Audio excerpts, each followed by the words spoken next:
Hi, everybody. Welcome to AITA Pod. I'm Danny Vega, joined today by a very special guest, the first in our series of experts I found on Craigslist. We welcome Daniel Wiseman to the program, background actor for some 30 years. Is that right, Daniel? That is right. 30 years you've been in the background of many, many shows, you were telling me. Yes. Movies and TV shows, probably something you have seen, but you'd never have seen me. We've never seen you, but you are there. You are in the background. Yeah. Star Trek VI, Clint Eastwood films, Call to the Wild with Harrison Ford. And you told me that sometimes you'll show friends and you would say, hey, look, that's me. That's right. Or I would take a photograph or a screenshot and put it on Facebook and show them, maybe sometimes circle it with so with they like can a see red me. circle. I'm back there. I'm right. I'm that guy with the beard in The Tragedy of Macbeth next to the horse. I love this.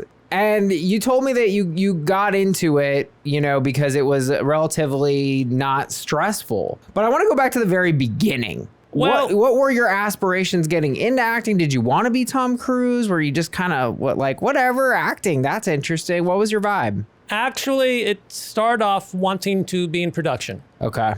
I had gone to the community college, took all the film classes, getting A's and B's in that, and B's and C's and everything else. But it was truly just my desire to make movies. Yeah. And then I went to, that was here in Van Nuys, a suburb of Los Angeles. And then I went to San Francisco State, wanting to take more film classes, but it didn't quite work out. And then I came back here in 1989 and looked around for work as a production assistant, and then got work as a boom operator on a David Carradine movie in Mobile, Alabama. That was holding the boom operator actually holds the microphone at the end of a pole. Correct. Okay. And they paid me $50 a week, but they gave me free room and board. $50 a week? Yeah. What year was this? 1989, May of 89. Oh my God. I mean, is that even legal? Was that even legal then? That's so crazy. I have no idea. It was off the record. It was off the record, yeah. It was cash. It was cash and you had a place to stay and $50. I mean, food. $50 in 1989 was something. So it was my first taste of being in a production. Yeah. As a crew member, and I realized because it was such a small crew, they needed help moving lights and stands and everything. And I realized I don't have the body to move lights around. I don't have muscles like that. Yeah.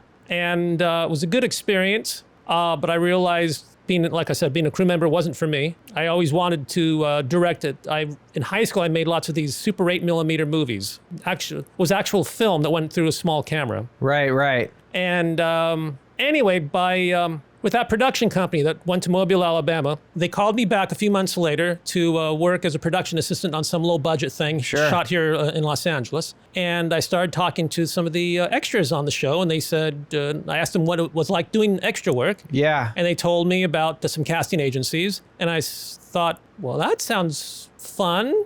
Right. And easy, right? Because part of it was you didn't feel like you had the body. Right. And so it was a good choice and a bad choice in that I wasn't still continuing pursuing production work. Right. But with background work, it would be kind of a steady income. And well, I think this brings us to one of the questions we talked about, which is a background actor the same as an extra? I, for whatever reason, think an extra is like someone in a big, huge crowd, and it's like so nondescript, but a background actor is like, hey, you can actually see my face there for a second. But I don't know if that's really even a coherent distinction. What is the difference? All right. To me, for the longest time, the word extra was used in a negative sense. Oh, look at them extras out there. Like in 10 Commandments during the Exodus scene. Yeah. They're just extras. The nothing bad about that. In fact, I was an extra in Forrest Gump when at the stadium scene, where he's the football player and we hold up these signs saying "Run, Forrest, run."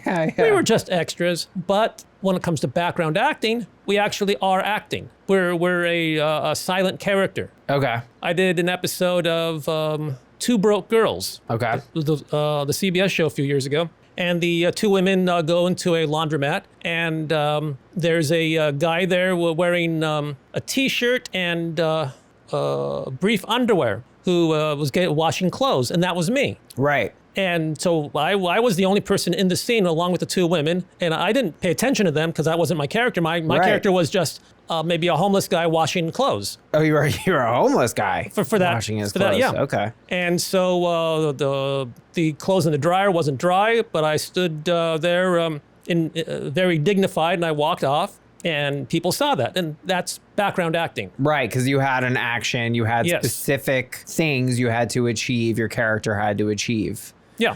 So whereas an extra would be like you're just a person yelling in a crowd. In a crowd. Super basic. Yeah. Okay. So it's once I became a member of the Screen Actors Guild, I had fewer jobs because there's always more non-union work than union work. Right, right. But the jobs I was getting were more interesting because it was a smaller number of people. Yeah. Hey, I've always wondered about that because, I'll produce my own little things and I try to hire people off Craigslist, like we're doing right now. And I'll be like, oh, I need a sound guy for a shoot, right? Got to record the sound. And some people will get kind of huffy with me. Oh, how dare you offer, whatever I was, $30 an hour, whatever I was offering. We're unionized, da-da-da-da-da. Am I an asshole for offering below union? What is the rules with these unions? Like, I don't even understand. Like, am I doing something illegal by offering below union? Like, I don't understand the world I'm in. There are two thoughts about that. One is people have to pay bills. Right. On the other hand, people have a certain skill set, and through their abilities, they deserve more pay.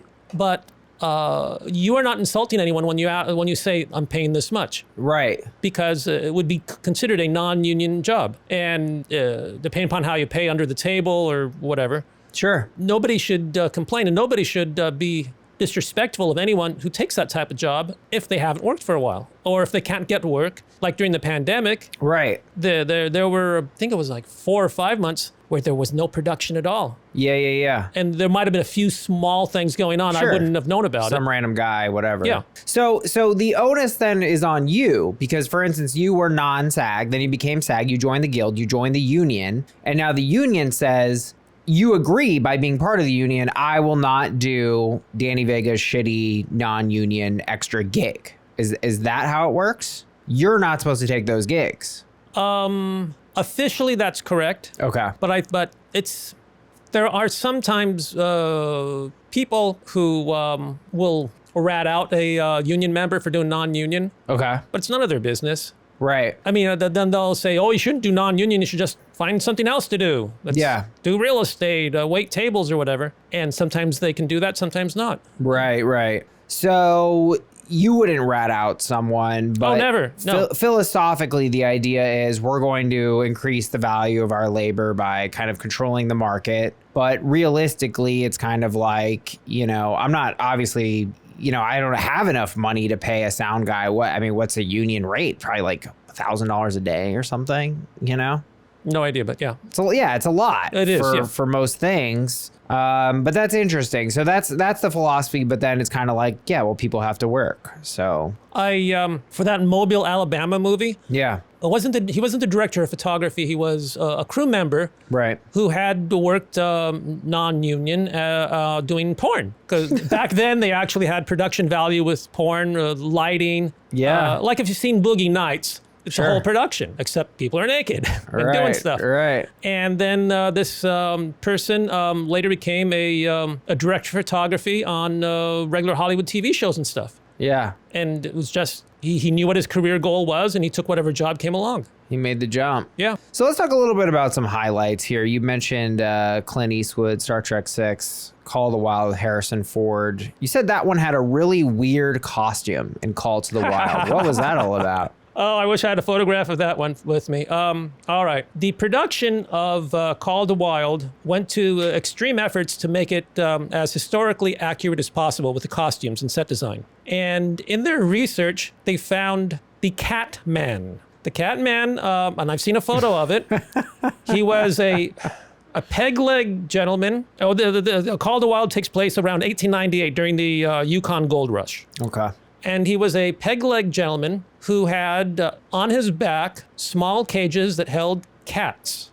No. And these cats were, I guess, sold, not anything weird, but well, that's questionable, but as companion animals to the Right. prospectors. Okay. And somebody looked at my photo in the casting agency and said, that Daniel with the beard and mustache, he's our cat guy. I see that for you. Cat cages attached to your body. Tiny Yes. cages filled with tiny cats. Yes. So there I am. I go for the wardrobe fitting. And So much for not having big weights on production. Now you got to carry all these tiny kitties. That's got to add up. yeah. So I get fitted, and by the time we do the production, I'm at the location, which was here in Southern California. We did not go to the mountains to shoot this. Yeah, yeah. At least the scenes I was in. So I had a beard and mustache, but they decided to glue a mustache on top of my mustache. So I have a big bushy mustache. Think of Theodore Roosevelt with his bushy mustache. Sure, sure. And so they give me all this stuff. I'll see if I can find a photo. I might have it in Yeah, my phone. you got to send us a photo of this one of cat those videos. costume. One of those videos We'll find it in there? yeah. We'll find it. Yeah. All right. So they give me an eye patch and they put a scar under my eye as if I was holding a cat too close to my face and it scratched me. That's the backstory. Wow. And so they put this backpack, a wooden backpack on me, and it had 4 compartments, and the top 2 compartments, or is it the lower 2, whichever, had real cats in it. Oh my God. And the other 2 had just stuffed animals. There might have been a time where I had 4 cats all at once, and nobody ever asked me, do you have any back problems? Can you hold this weight? I don't have any back problems, but you'd think they knew to ask me that ahead of time. And so where they were shooting, they had put crushed ice on the ground to make it look like snow. Yeah. And I realized I'm going to slide and possibly fall over with these cats. Right. So I asked the prop department, I need a cane. I need a walking stick or something to balance myself. And of course, it looked much better having the walking stick. And so I would walk through a scene. And when I got to the other side, there were prop people to take the backpack off of me as quick as possible. Yeah. Sadly, and there's one shot in the movie. No, one shot that was filmed that the camera started on me. It was the ocean port. Sure. There was a big, huge green screen in the back, so they do the computer graphics on the background. Sure, yeah. And the camera starts on me walking away from the camera, and then it booms up and high to show the whole panorama of all the 120 people or whatever. Yeah. They didn't use that in the movie. Oh, God. So the only time I'm actually, nobody can see me. I'm a very small figure in a far deep background of one scene. Wow. And you can't see the cats in the cages. Not really. But I had fun. And in fact, when I was interacting with the other background, for some reason, I decided to use a phony baloney French accent because Let's I just hear felt it. more French. Hello, do you want a kitty? You do not get a kitty. You're a bad person. My kitties are not for you. And it was just more fun being a character. Yeah. What a character. Yeah, and I would watch the shit out of this. I want to know more about this guy who sold cats in cages on his back. I mean, yeah, at least they didn't have me be a peg leg guy where I'd have to strap my leg behind me and have a fake peg on my leg. Wow. But it was fun, and that's the thing about background work. It's seductive. Background work is seductive in that it can be fun. Yeah. Each day you go to a job, you don't know what's going to happen, as opposed to most every other type of job. Right. You have a set routine. With Right. background work, I could be 20 minutes from my home at a diner. Right. And the next day I could be at the beach working on some beach scene. Yeah. And I don't know who I'll meet or What to expect. Or what to expect. Yeah, it's And, dynamic. I mean, for all these years, that has been an attraction to the job. Right. And you've enjoyed it. For the most part, I've enjoyed it. I mean, if you ask me, have I ever had a bad day? I can't come up with anything. Really? You really feel that way? Yeah. There are sometimes there have been a situation where there's a lack of communication. Right. I was working on some, when they used to have TV movies on the broadcast network. Sure. There was one thing I was working on. It was a scene at a mansion with people of all ages, and our holding area was almost like a basement. Yeah. And they didn't have enough chairs, and there were some elderly people there. Oh my God. And we asked, can you bring some chairs? And Yeah. nobody brought chairs, and so I decided, I'm going to bring chairs. I'm going to go out to the catering and take these catering chairs and bring them back for the elderly people who need to sit down. So I did it. I didn't get into any trouble. Yeah. But it was just what we find is that there are these production assistants or assistant directors Sure. who aren't seeing the big picture. That it's almost like they can't think on their own. They're told, don't give the background any chairs out of catering. Then we'd get no chairs. Right. And so there may be a few incidences like that where I've Yeah. had to do something on my own, but there were far more positive experiences. Well, I mean, that's was Yeah. that so negative? I mean, it sounds like you saw an opportunity, a mistake that was made. You rectified that mistake. I mean, it wasn't necessarily maybe positive, but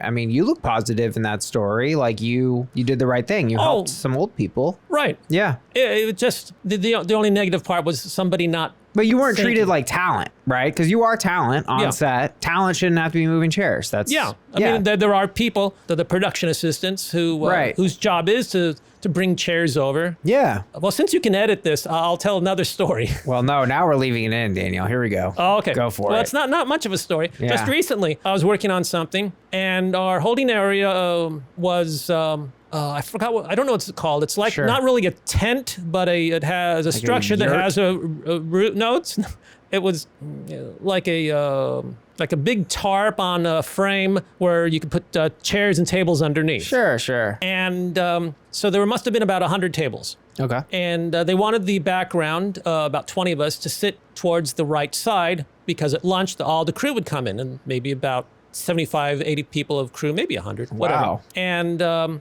so I was sitting at a table, and I'm trying to be socially distant because it's the age of COVID. You want to do that. Yeah. And so there are other people, other backgrounds sitting closer together at some of the other tables. And so I'm sitting by myself at this table, and a production assistant comes up and says, we'll need that table for the crew for the lunch. Can you sit over there? Yeah. And so I look quickly, and I pretty much count all the tables. Like I said, about 100 tables. Yeah.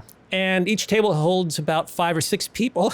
Yeah. Because they're long tables. And I said, I'm trying to be socially distant and all that. And I wasn't raising my voice. I was just trying to show the production assistant the ridiculousness of his request for me to move. Okay. And then more background came later in the day, and they filled in even more chairs and tables. Yeah. So me moving wouldn't have mattered. Right, right. But he was told one thing, but he couldn't see for himself. Yeah, you're right.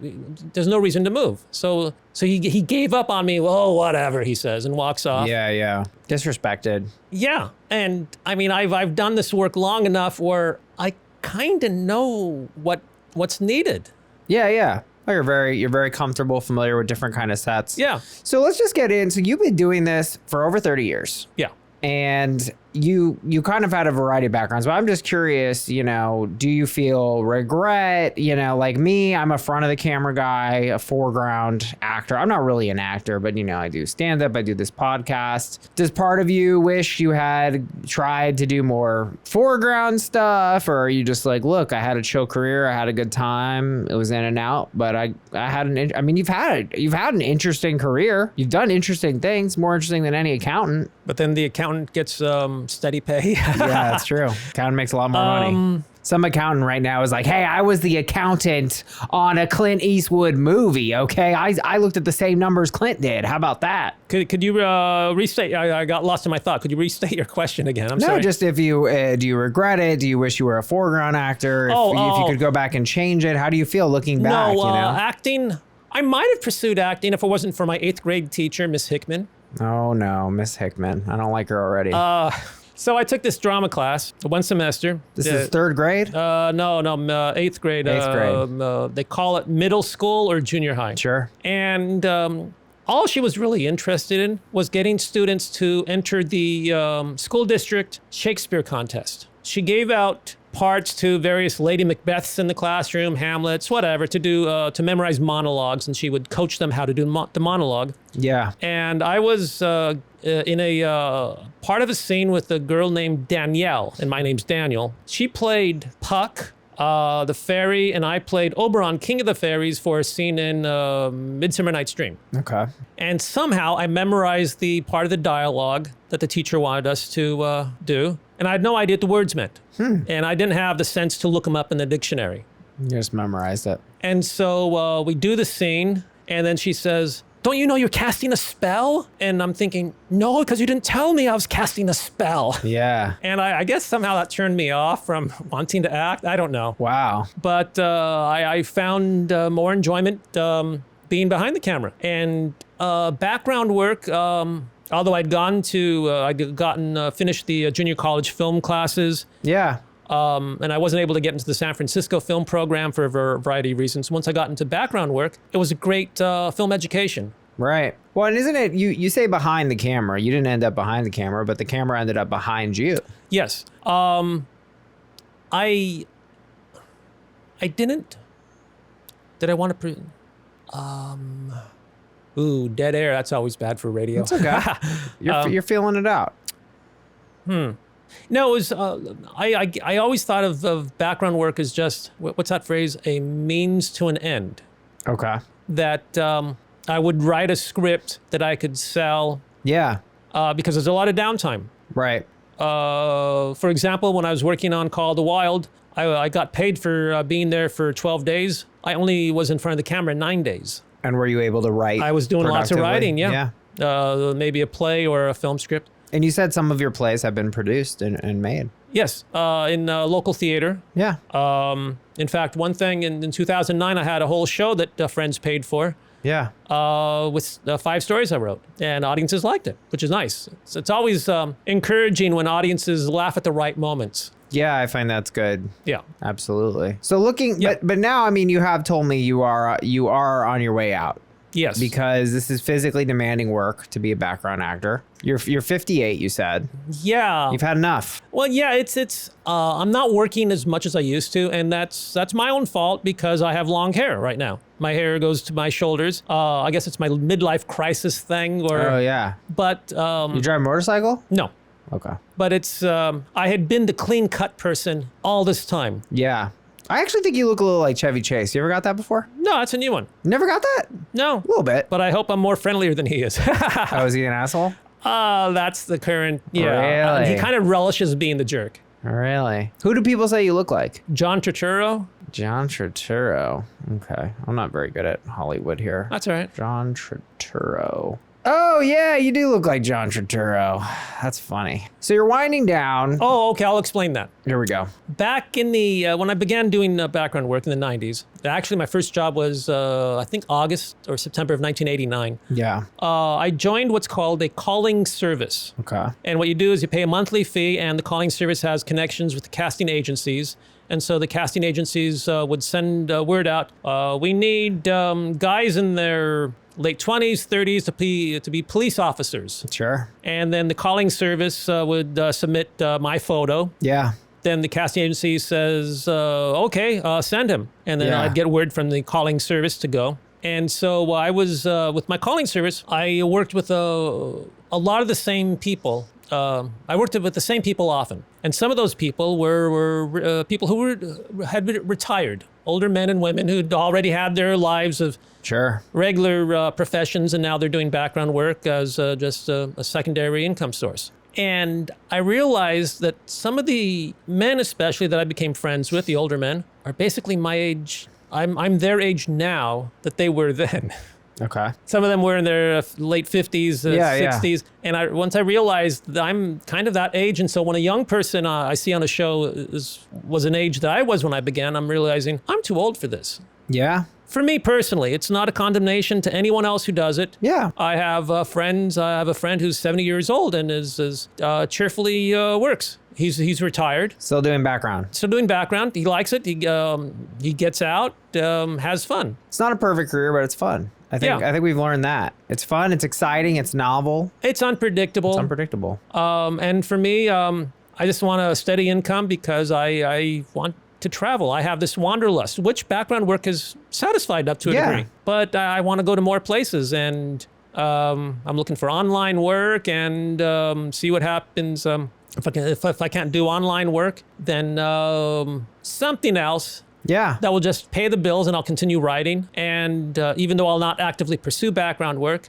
if I get an availability text from a casting agency and I'm available, I'll do it. But I'm not going to continue paying any of the fees for the calling service and the casting services that I belong to. Got it.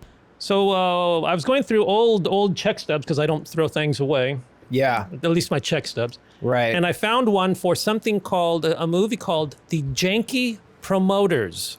And that name meant nothing to me. Right. And it turned out that Blockbuster stores were closing down. Okay. And they were selling their DVDs for like $1 a piece. Sure. So I go Sure. through the box and I find The Janky Promoters. And I Okay. think, okay, I'll watch this. So I watch it, and I'm thinking, okay, it's a movie with African American people. Okay. And I don't know where I am in this. And then finally, there's a scene with in the parking lot of a motel. Okay. I'm still nowhere to be seen, but my '71 Ford Maverick is seen, parked in the parking lot. There we go. And I'm thinking, I have no memory of this. Where is this motel? Yeah. It was that's the thing with the type of work is that They blur together. they blur together, and sometimes I don't even know what the script is about. But you told me too that your cars are actors. You can rent the cars. That's kind of another aspect to this business. Yeah. Because you have classic cars. Yeah, I have an '84 That's cool. Chevy and the '71 Ford Maverick, and Now I don't know anything about cars, but I got a 2021 Camry hybrid. You think this could be a classic down the road here if I hold on to this thing? It's a beautiful vehicle. 2021. What make Camry hybrid, Toyota. a classic? Yes, it can. There we go. Foreground acting right there, right? Yeah. Oh, I need to tell you something about Here we go. background acting. Most of the time, when I use the word cross, it's going from the left to the right behind the actors. Okay. The actors are almost always closest to the camera. Sure. So sometimes there are these what they call walk and talk shots. The cameras are mounted on a Steadicam, which is a device to hold a small camera steady as the camera operator is walking either forwards or backwards, whatever. Yeah. Like Sylvester Stallone going up the steps in Philadelphia on Rocky. Yeah. That was done with a Steadicam, one of the first movies that used it. Anyway, so there would be times when we, the background, are told, make a cross between the actors and the camera as they're walking forward. Make a cross between the actors and the camera. So you're crossing the camera actor line. Yes, this is a foreground cross. Going into the foreground. These are the most stressful things of the job. Yeah. Because you have to time it out right, that nothing is in your way. And of course, these assistant directors, I got to explain real quick. So you have the director. Then right below him, job-wise, is the first assistant director. Right. And then from him, who manages, arranges background, but he usually has people below him called second assistant directors, whatever. Yeah. So it's these assistant directors who will give us our, direct the background. Yeah. The main director will almost never speak to the background Yeah. because they're busy with everything else. And so they'll say, okay, hold on. They will say, one mouth, too many thoughts. The assistant directors will choreograph all the background in a scene. Okay.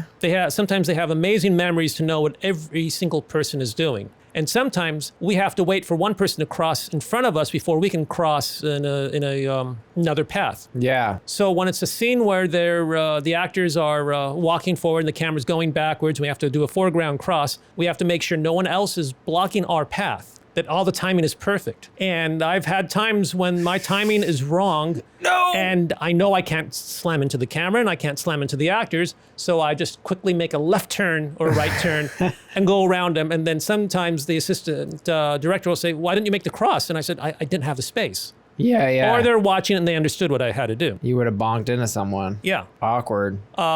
Foreground cross, biggest stress point for the background actor. This is crazy. I didn't expect. This is great. This is a great thing to learn. Here's a tip. Here's a spoiler for everyone. When you're watching the background in a restaurant scene, very few people are actually eating. Yeah. Because if you eat on one take, then you kind of have to keep repeating eating all the time. Yeah. Well, you don't have to, but if you're close enough to the actors. It's so risky. I just keep my head turned away when I'm about to eat or drink, and so nobody can actually see food going in my mouth or anything. Very clever. So we're going to do a couple situations here and just to kind of explore these issues further. Our second story of the day, AITA for turning down an office job. My parents secured me because I'm working as an actress, and the sort of pessimistic flip side. Here we go. AITA for wanting my BF to be realistic about becoming an actor. My BF is 31. We met in college and ended up dating years after I graduated. Now, I never realized that he didn't finish school due to being sick with ulcerative colitis. He was in college on and off, struggled to finish, then had financial aid issues left. We've been dating a year and a couple months. We lived together. 5 months ago, lost his job, been struggling to get another. He's been doing Uber in the meantime. You ever do Uber? No. No Uber for you. Not with I the love old that. cars. They want new cars. Oh, that's true. Or newer cars. He's been doing Uber to cover himself, but meantime, OP, I'm paying for rent and our other bills. My boyfriend's awesome, but I don't want to continue to take on this financial stress due to his lack of degree and small wage. On top of it, his career goal is acting. I keep telling this man that he needs to go back to school to get his degree because as he can see, you can't make much with a high school diploma. We've discussed him getting a computer science degree and getting a job, which will pay well and provide income to fund his acting and cover his financial woes. But it's like he's confused and hesitant. He's amazing and helpful, and if he has the money, also helps around the house. But I don't want to be with someone where I'll be doomed to be broke because they want to be acting. IDK, if maybe I'm being harsh or how else to get the point across, I also feel at 31 he has some catching up to do financially, that acting needs to be on the back burner for at least a year or two. Am I the asshole? In my opinion, as long as he understands that acting is inconsistent, Yeah. which it seems like he does because he's doing the Uber thing. Right. And I would hope that he's also doing Lyft because that's the two car services. Right. Did And you just call it Uber? I called it Uber. Yeah. it's Uber. It's just Uber. Oh, You don't use Uber very often, I take it. no. And I say the word vegan as opposed to vegan. Because... That's like Danny Vegan. I like that. Oh. I love that. And he also could do DoorDash. I mean, Sure. If he has a good car, there's a lot of part-time things he can do to earn the income, I think, and still go out on auditions and things like that. But you never had to turn to that. You were able to just pull it off. Yeah, I am single, no pets, no children, so I only am responsible for myself, which Yeah. I usually manage by myself. Yeah. I will admit this. There have been times in the last 30 years where I've gotten help from friends and relatives, which I have paid back. And it's just, I regret that part. And yeah, I could find something else to do, and as I will be. So I won't have to rely on the kindness of friends and relatives. But where are you? Would you call yourself financially secure? Were you able to own any property or no? Are you in a precarious place? No, I do not have any investment income. Is that the right way to phrase that? Maybe. Depends what you mean. Investment income, that would be like stocks that give you dividends. Yeah, I don't or have any of that. a property. Do you have a home? You No, own it's an something? apartment. You rent an apartment? Yes. Yeah. No, I'm kind of on the financially moderately unstable side. Right. So your retirement plan, background acting, does the union help you with that or? Yes. Oh, okay. There is a pension. Screen Actors Guild has a pension, Okay. which has been, I'm not quite sure how it works. I guess it takes a little bit out of each paycheck and they Yeah. put money in. So there is a pension for me if I choose, I guess by age 65 or something. You'll have some income coming in from that. Yes, but hopefully by then I'll have scripts written and sold and productions. And I've not given up on that dream. Yeah. But as I said earlier, I know the reality is I need a regular income. Yeah. So for this person, it sounds like he's the boyfriend is trying and is realistic, I think. And I understand the girlfriend's concern. Go ahead. But as long as he's sincere in helping out the expenses, it seems like it could work. And you wouldn't discourage anyone based on your life to not chase the dream and to chase the stability, or would you? Looking back, tell this guy, hey, get real, bro. You should get a day job now. I wish I had done that sooner. I can't tell people if acting or writing or directing is a person's dream, if they feel it's the glove job, the one that fits perfectly. Yeah. I'm not one to say don't do it. Yeah. I mean, sometimes in life, all we have is the dream to go by. Yeah. And that's why we wake up in the morning to see what more we can do to pursue that dream. That's beautiful. I love that. And I think that many people feel the same way. Personally, I'm not one of them. I'm too terrified and neurotic. I need security and stability, and I couldn't do it. But I respect anyone who can. I respect his boyfriend if that's what he wants to do. Also respect the girlfriend, though. And I think this, to me, sounds a lot like incompatibility. She doesn't want to do this. She doesn't want him to get a get-by job. She wants him to have a real-ass job because she doesn't want to be leaned on. But he is leaning pretty hard at this point. Sounds like she's covering rent, etc. And I think you're 100% right. And even though there's definitely a dark side to the Uber, DoorDash, gig economy work, he could still be doing some of that and at least helping out more. He doesn't even seem to be doing that. The fact that he's helpful, I think, isn't enough to cover that. Top comment, your temporary mom writes, I could have written the same thing at about this age. My now ex wanted to be a movie producer at 31 with nothing but a diploma, high school diploma. But does he tend to stick with things, or are his plans always changing? Does he save money or spend it? You can't mother a grown man into actually growing up. I have an uncle like this at 70 years old. They don't change. NTA. OP responded, he hasn't been able to save money and he's stuck with wanting to do acting, but when it comes to everyday work that he's going to do, it changes. When there's a responsibility when living with somebody else, I think, in a loving relationship, and there are, as much as I said, you need to pursue your dream, you also need to look out for the other person. Yeah. If not financially, then emotionally, but see where they're coming from. Right. Because most people who are together want it to work. Right. I think. And did you ever find yourself in a situation like this with someone who wanted more from your career side or something like that? Not for me. No. See, the thing is it goes to my writing, that having written a few things that have been performed, yeah, and the audiences have enjoyed, right, it shows to me that I have some mild ability that I can write. Yeah. And that's what keeps me going, knowing that there's something more out there for me. That all this is leading up to something better, I hope. Yeah. I've not been in a situation where I've had to consider anyone else. Yeah. So you were never involved with someone who said get a more stable job or something like that? No, it's just knowing in my heart that I should have had a realization of maybe not doing background work, maybe even 10 years ago. Yeah. But I enjoyed it. You enjoy it. That's been both a positive thing and I won't say negative, but... You could be more comfortable financially. Yeah. That's it. But you did what you enjoyed. You were in the space you wanted to work in. I mean, I can blame society. You should, I should hope that someone who's worked as hard as you worked would be at least okay. A lot of it, I think, has to do with the economy we're in, et cetera, that you can't, afford a down payment on a house or something like that. That has to do with the fact that housing is so inflated. I mean, yeah. you're in the same situation that a lot of us are in, the Gen Zs and the millennials. I mean, look, I think I want to live in a society where people can chase their dream. You were working. It wasn't like you weren't working. Yeah. And you were providing a value and a service to to the movie world. Yeah. So in this situation, though, I don't think anyone's doing anything wrong. I think that this OP probably needs to crack down because it sounds like this is a requirement for her. She needs more from him. Maybe it's what you said. Maybe it's getting more get-by jobs so that she's not providing it. But maybe she just needs a boyfriend who has a more consistent, high-earning job. Maybe that's what she needs. AITA for wanting my boyfriend to be realistic about becoming an actor. I actually think the answer here is no assholes here. Nobody's really being an asshole yet. He is leaning on her, but she's letting him. So she needs to lay down the law and be like, hey, dude, I need this from you, or I need you to get a day job. But I don't feel like he's ignoring her. I feel like he's trying his best, but they might be incompatible. That's why I'm at no assholes here. Are you comfortable with that? I think so. Yeah, I think it's a draw. She has concerns, and I think they need to talk to each other more often. Yeah, that's great. Talk to each other. Guys, please rate, review, and subscribe. We love to see it. Join us on Patreon, patreon.com/AITA pod.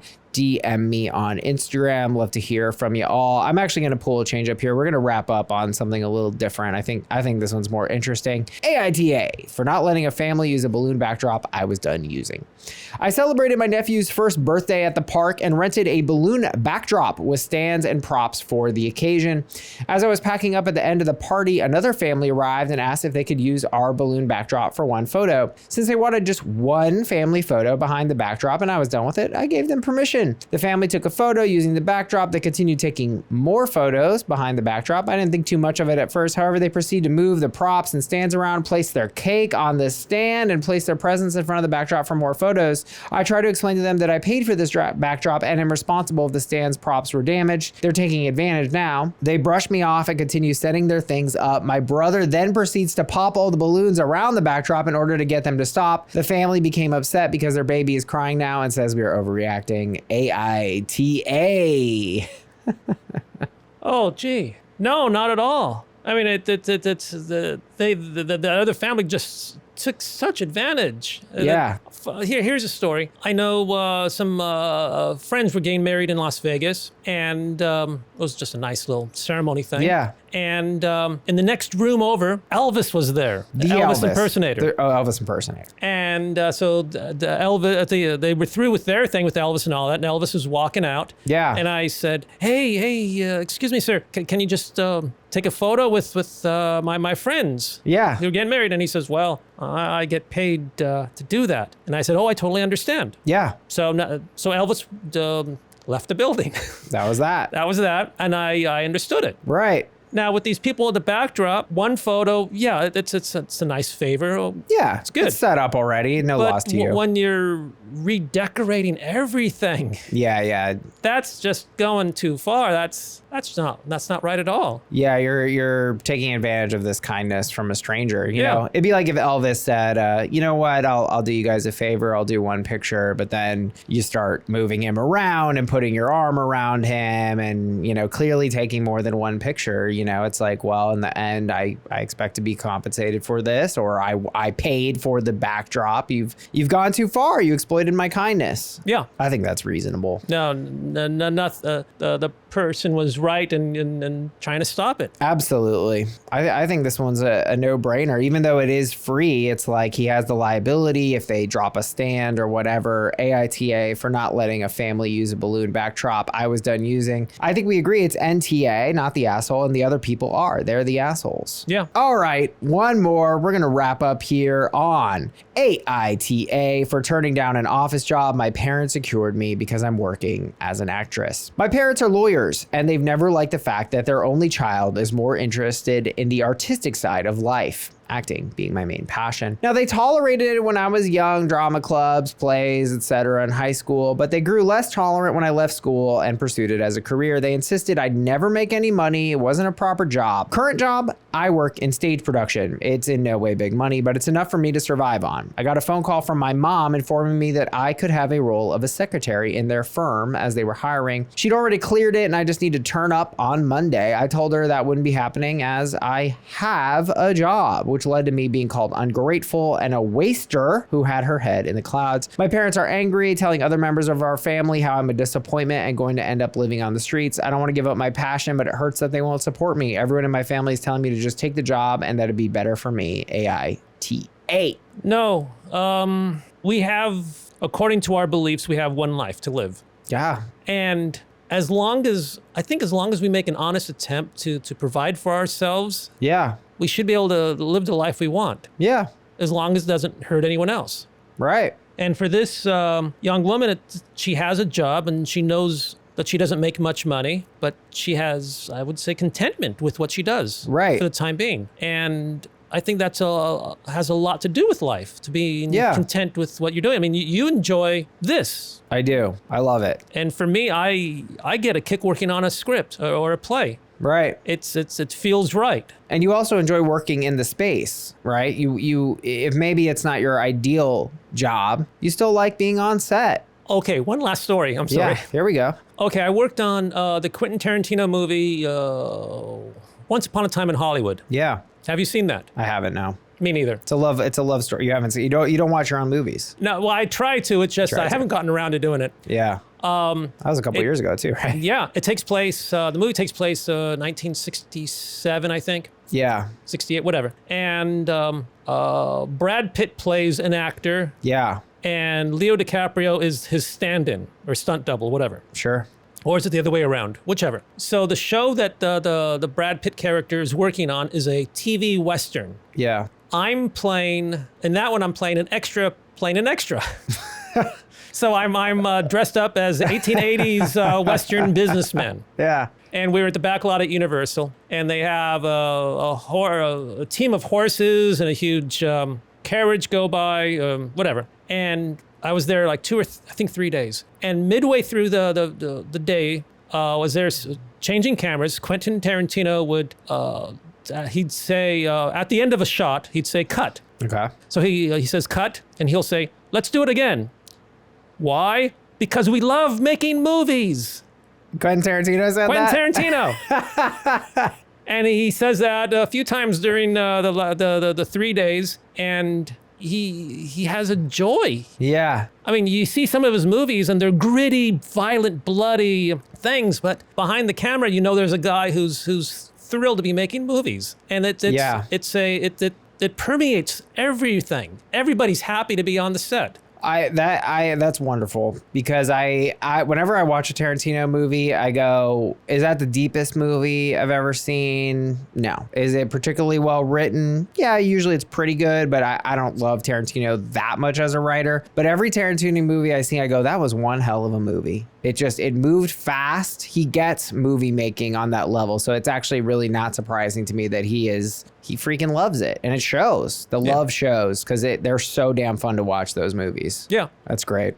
Yeah, I mean, getting into this situation here, I think a parent has a right to push stability on their child, to push it, to advocate for it, to bring up why it's a good idea, to engage with them in thoughtful dialogue. But to try to force them is not respecting them, not respecting their autonomy, not respecting the fact that they actually are making inroads here. And I think it's mean what they did, and it's rude, it's disrespectful, and it's not okay. Yeah. It's like I said, she's paying her way. She's not a burden. No. And I think happiness is an elusive thing, and if you can get it sometimes, then you take it. Yeah. And right now she seems happy, and I don't believe she's delusional, thinking that well, she's not, because she knows the money she's making and her bills and expenses. Right. And sometimes we do things not for the money. Yeah, and not for the practicality. Yeah. It's okay to be impractical. And for me and my family and friends, at least to me, no one's ever said, you got to get a real job. Yeah. It's my own realization that it's my time to do that. Yeah. Whatever it is, hopefully something online. Maybe a podcast. There we go. No, I won't be competition for you. No, you should be. I think your experience and your journey is interesting. I think you should make content about it, because you got a lifetime of experiences to draw from, and that's interesting. Well, thank you. That's my odd life, and if you want me back again sometime to give you more stories, give me a call. I appreciate that. Like I said off mic, that I've written down things I've done. Yeah, show that to the camera. Let them see. So you wrote notes. For my first few years of doing this, I wrote like diary notes. Yeah. Almost every single day that I was working, because I realized this is an unusual experience that I want to remember. There we go. Yeah. And I stopped writing the notes once I realized I was just talking about what I had for lunch. I had a piece of salmon and cake and rice. Ooh. Because after a while, the work becomes, on the one hand, it's different days, but on the other hand, it's repetitive. So the craft services vary. The quality varies. Oh, craft service. That's the snacks. Oh, those are snacks. Snacks. So when we're talking about food, what is the food variation? All right. Well, you have the meals. The general rule is if you're working on location, they will have caterers to supply meals. If you're at a studio, Warner Brothers, Paramount, they tend to not provide meals for you, and so you have to buy your own food. You can always bring food, and I've learned finally in the last few years to bring my own food. Oh, okay. So they don't give you any food, really? Well, there is craft service. Craft service is the department that provides snacks to the cast and crew, and their job also is to clean the set. Okay. And it can go anywhere from coffee and water and pretzels and some fruit to very elaborate spreads with sandwiches and all sorts of things. Ideally, people should not make a meal from craft service. Right, but you could in a pinch. You could if it's kind of carby. Yeah, that's it. Yeah. So that's why I bring my own food, and I'm surprised that so many people I see, almost none of them ever bring their own food. Yeah. And they could. Just get a cooler, small little cooler, and bring your own food, pasta, whatever. And some people, because of diets, have to, and then they complain, there's nothing to eat, then bring your own food. Really? AITA for turning down an office job my parents secured me because I'm working as an actress. I think we agree on this one as well. Not the asshole, and the parents are. Yeah. I mean, I wouldn't condemn the parents because they're looking out for their daughter. Yeah, but they're doing it forcefully. Yeah. It's not nice. They're allowed to look out, but they're trying to force her into a job. It's mean. You with me? Yeah. Daniel, thank you so much for joining us and sharing your experiences. I think this has been really cool. I've learned a lot, and I hope to see you guys next time. Please rate, review, subscribe, and we'll see you on the flip. Bye, everybody. Bye-bye.